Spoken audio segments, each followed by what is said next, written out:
bursting into laughter. I thought you had gone to dance school. Turns out you were following YouTube tutorials. Boing his head and... Leo tutaangali jinsi ya kutengeneza video za katuni kwa kutumia simu na utaweza kuzipost katika mitandao ya kijamii kama Facebook, TikTok na YouTube na kuweza kujipatia kipato. Kwanza usisahau kusubscribe, kulike video zetu na kushare kwa wengine ili kuweza kupata mwendelezo wa video zetu kila siku.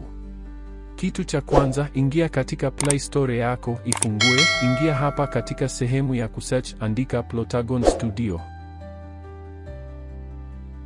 Baada ya hapa install hii.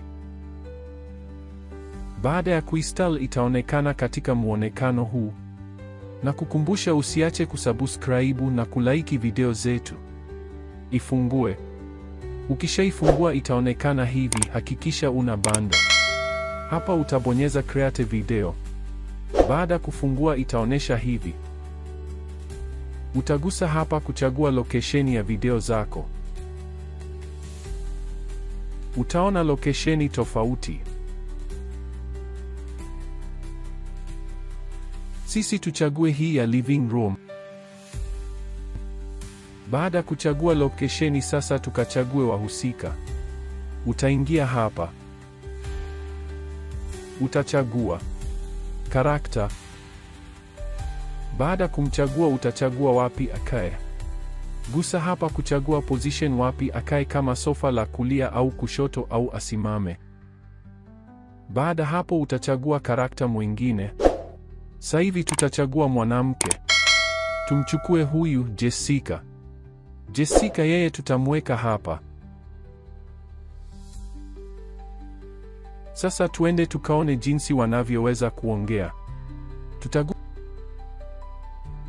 Gusa hapa katika keyboard cha meseji kwa ajili ya kutengezea mahojiano. Utakuja hapa palipoandikwa no actor.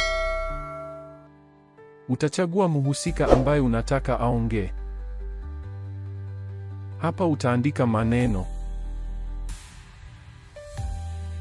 Baada ya hapo utarudi tena kwa Jessica kujibu. Utagusa tena message bot. Utarudia hivyo mpaka mwisho wa mazungumzo. Pia unaweza kubonyeza hapa kuweka hali tofauti za mtu kulingana na mazungumzo yao, kwa mfano hasira, furaha.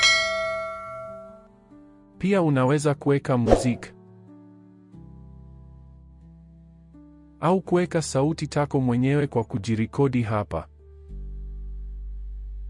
Ukimaliza utakuwa huku juu kwa ajili ya kuisave video yako na kuanza kuitumia kwa matumizi mengine kama kuipost Facebook, TikTok au YouTube na kuweza kukuingizia kipato kizuri. Watu huingiza pesa kwa kutumia katuni kama hizi. Natumai umejifunza kitu.